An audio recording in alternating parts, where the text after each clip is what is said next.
모두가 행복한 미래 정용실의 뉴스 브런치.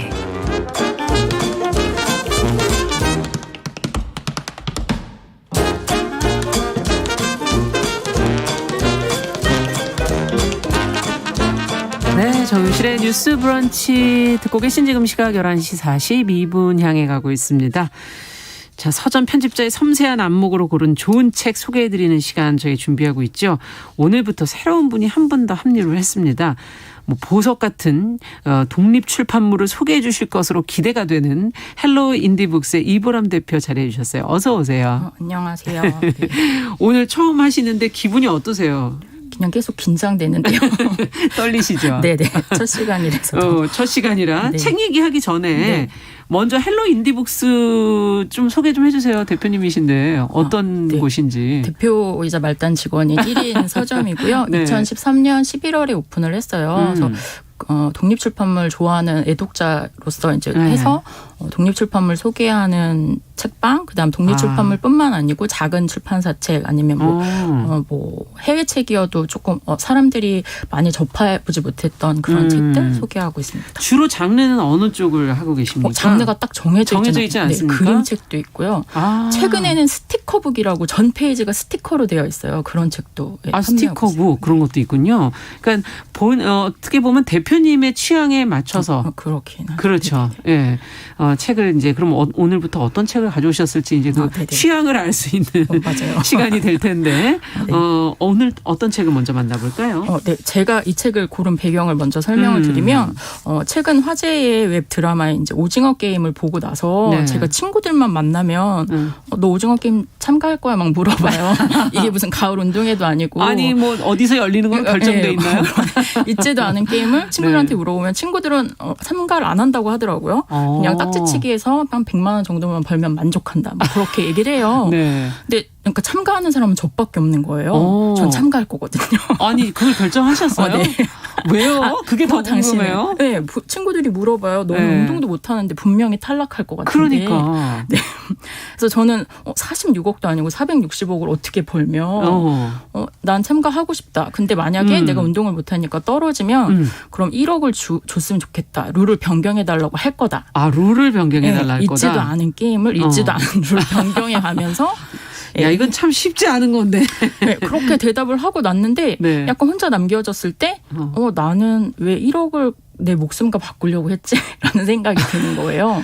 그러니까요. 네, 내가 그렇게 돈이 궁한가? 그렇게 중요한가? 라는 지금 생각을 코로나19로 굉장히 힘드셨던 거 아니세요? 네, 좀 7월부터 힘들어서. 그래서 고민을 하다가 이제 서가에 이렇게 책방에 갔는데 죽음의 질문, 질문의 죽음이죠. 약간 이게 헷갈려요. 질문의 죽음이죠. 이 책을 보고 이게 작년 말에 들어왔어요. 그래서 이걸 좀 읽어봐야겠다. 죽음에 대해서 알아보는 책을 읽어봐야겠다 했어요. 그래서 이 책은 죽음에 관련된 200개의 질문들로 채워져 있습니다. 200개? 죽음에 관한 질문이 그렇게 많아요? 네, 맵 한 페이지마다 한 질문씩 들어가 있고요. 이 책이 만약 올해 개정판이 나왔다면 오징어 게임을 빗대서 목숨을 잃을 수 있는데 수백억 게임에 참가하겠느냐는 질문이 아마 추가되었을 것 같아요. 그러네요. 그 질문은 여기 없는 거죠? 그렇죠. 작년에 했으니까 코로나 얘기도 들어가 있긴 한데. 코로나 얘기도 있습니까? 네. 바이러스 얘기도 있고. 그래서 이런 식으로 어떤 상황을 가정해서 독자들이 계속 죽음에 대해 생각을 하게 하는 책인데 제가 책을 읽으면서 막연하게 생각했던 죽음에 대해 다양한 방면으로 생각해보고 좀 중구난방이었던 머릿속 생각들을 정리할 수 있는 그런 시간을 갖게 해준 책입니다. 네. 지금 여기 이제 페이지를 제가 탁 넘기다 보니까 책을 가져오셔서 이게 제목이 좀 헷갈려요. 죽음의 질문이 아니고 질문의 죽음이라는 책의 제목이고 안에를 보니까 죽음이라는 건 심장의 수명이 끝나는 것. 네. 맞네요. 과학적으로 이건 써놓네요. 네. 사람의 심장은 평생 20억 번에서 25억 번을 뛴다. 이게 멈추는 거다. 이런 얘기군요. 네. 이야. 모르는 사실, 과학적 사실까지 그런 것도 다 담겨 있어요. 다 담겨 있는. 사전적으로도 접근하고. 그러면 과학에서부터 분야는 전 분야를 다. 뭐 사회적으로도 다 알려져 있고. 그래서 책은 크게 나의 죽음, 그다음에 뭐 가족, 친구, 지인의 죽음, 그다음에 누군가의 죽음에 대해 크게 이제 세 가지로 나눠서 질문을 하고 있는데요. 네. 우선 나의 죽음에 대해서는 제가 생각보다 이제 사후에 준비할 게 되게 많더라고요. 그래요? 그래서 예를 들면 제가 이제 죽으면 땅에 묻히거나 화장을 할 텐데 그게 환경오염이 심하대요. 그래서 환경오염을 하지 않는 방법으로 제 유골 가루를 인공 산호초로 만들어서 물고기 안식처를 만들어 주거나 혹은 퇴비로 만들어서 나무에 거름이 될 수 있다. 그런 내용도 다 들어가 있어요. 그래서 이런 방법이 있는데 어떤 방법을 선택하겠느냐 이런 질문부터 나를 추모하는 가족과 친구들에게 어떤 선물을 하고 싶은지 그다음에 유언을 남기는 방식도 자필 증서, 녹음, 공증 증서 등 5가지 정도가 있는데 어떻게 남길 것인지 묘비엔 뭐라고 적을 것인지 제가 묘비에 뭐라고 적을지 묘비명이 원래 그 작가들 중에 유명한 사람들은 좀 있잖아요. 네, 기억이 지금 순간 안 났는데. 순간 기억은 안 나도 네. 괜찮은데 뭐라고 쓰고 싶으세요? 저는 그냥 뭐라고 쓸 거예요? 그럼 뭐 이브람 여기서 잠들다라고 적지 않을까? 그러고 이 페이지를 넘겼을 텐데 이 질문은 그렇게 그냥 단순히 질문하는 게 아니고 어떤 사람은 살았다, 썼다, 사랑했다라고 적었다. 그다음에 어떤 사람은 모든 것을 갖고 싶어 했지만 아무것도 갖지 못했다와 같은 내 삶을 한마디로 함축하는 문장을 쓰고 있대요. 그래서 당신이라면 뭐라고 적을 거냐라고 묻는 건데 저는 제 인생 화두가 적게 벌고 행복할 수 있을까예요. 그러면 그걸 적으셔야 되겠네요. 네, 저는 책방을 하면서 제 일이 너무 좋은데 계속 매출이 안 나고 그러니까 이렇게 적게 버는 거잖아요. 네, 행복할 수 있을까가 인생 화두인데 그래서 제 묘비 명예는 그 부자는 되지 못했지만 내 삶에 후회 없이 살다 갑니다라고 적고 싶은 거예요. 근데 이 생각을 한 순간에 오징어 게임에 참여하고 싶은 저랑 이렇게 상충이 된 거죠. 그러니까 이게 뭔 얘기예요? 부자는 되지 못했지만 후회 없이 살다 가는데 그래서 왜 오징어 게임에는 가시려는 제가 당장 돈이 급해서 충동적으로 참여 선택을 했다는 걸 딱 깨달았어요. 그래서 저는 행복해지고 싶은 사람인데 왜 극도의 공포감을 느끼려고 했을까 싶더라고요. 그래서 이런 식이에요. 이 책이 어렵지 않게 삶을 좀 깊고 넓게 보는 방법을 연습하게 해주는 책이고요.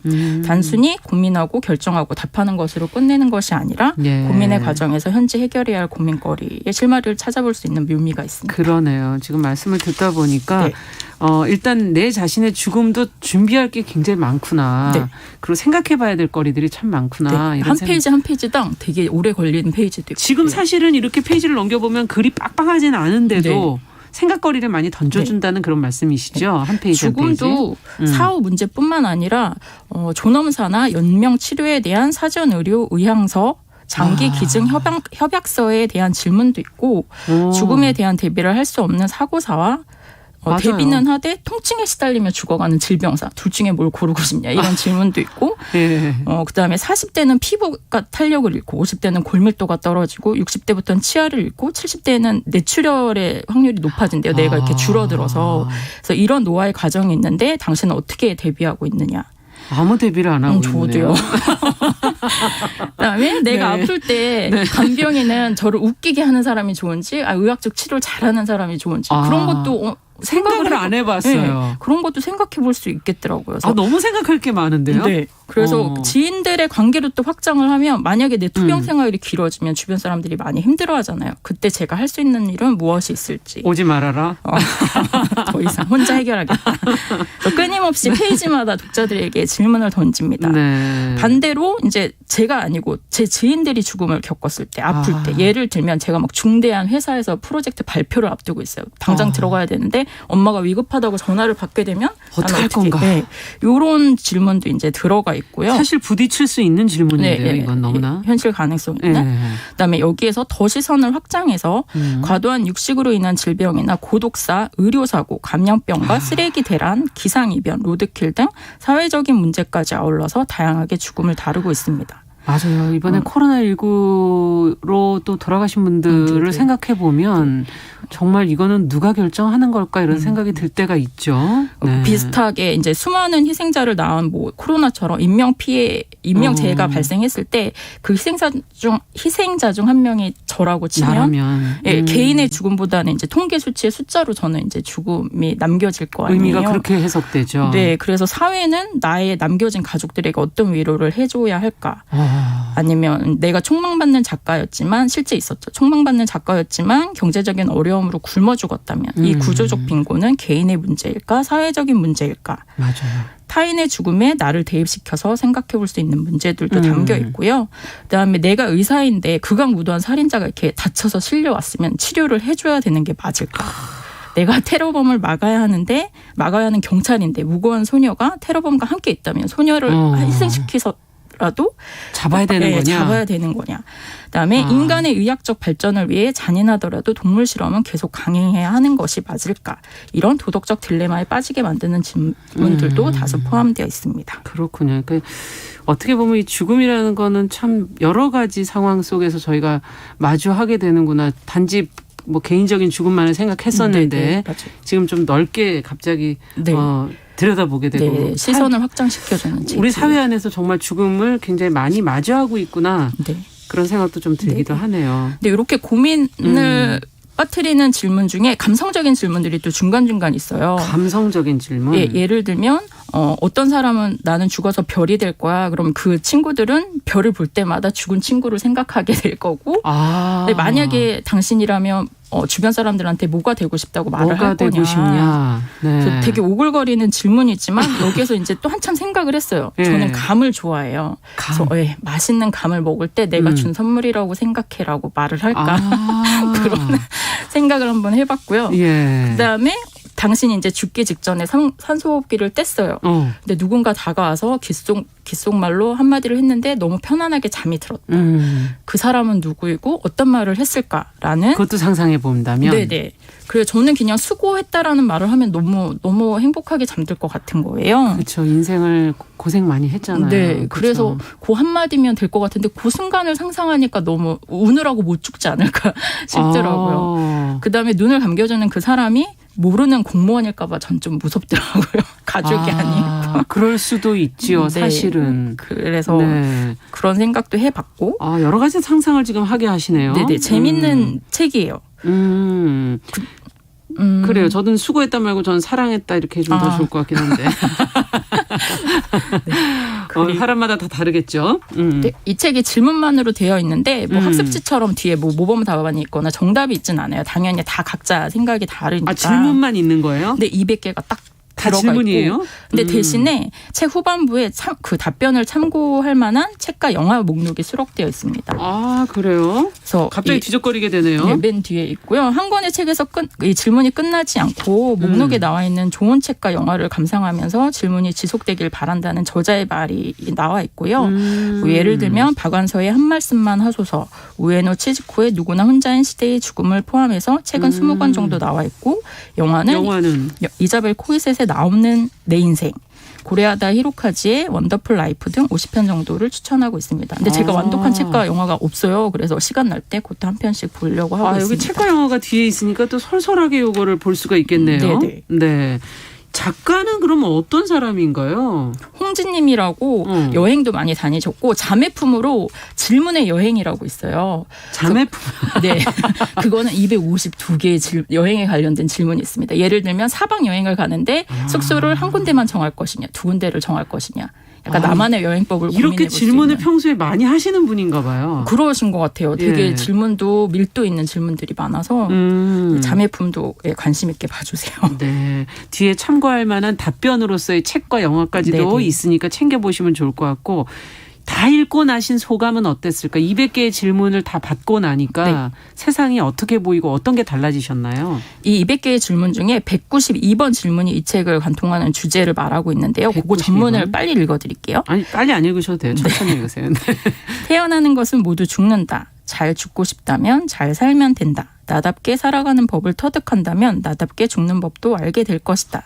잘 사는 것만큼 잘 죽는 방법은 없다. 당신은 지금의 삶을 잘 사랑하는 중인가? 지금의 태도를 그대로 유지하며 죽음을 맞이할 준비가 되어 있는가? 매일매일 죽음을 향해 가는 이 삶을 즐기고 있는가? 이 질문이고요. 이 192번의 질문의 제목은 죽음이 아깝지 않은 삶입니다. 죽음이 아깝지 않은 삶이라는 제목의 지금 질문인데 잘 죽고 싶다면 잘 살면 된다. 잘 사는 것만큼 잘 죽는 방법은 없다. 네. 저희에게 삶에 대해서 여러 가지 생각을 던져주는 그런. 네. 오징어 게임 참가 안 하고 오늘은 열심히 살도록 하겠습니다. 네. 저희도 같이 삶에 대해서 또 죽음에 대해서 같이 한번 생각을 해봤습니다. 헬로 인디북스의 이보람 대표와 함께 질문의 죽음이라는 책 같이 읽어봤습니다. 자, 정용실의 뉴스 브런치 이제 마칠 시간이 됐네요. 저는 내일 11시 5분에 다시 찾아뵙도록 하겠습니다.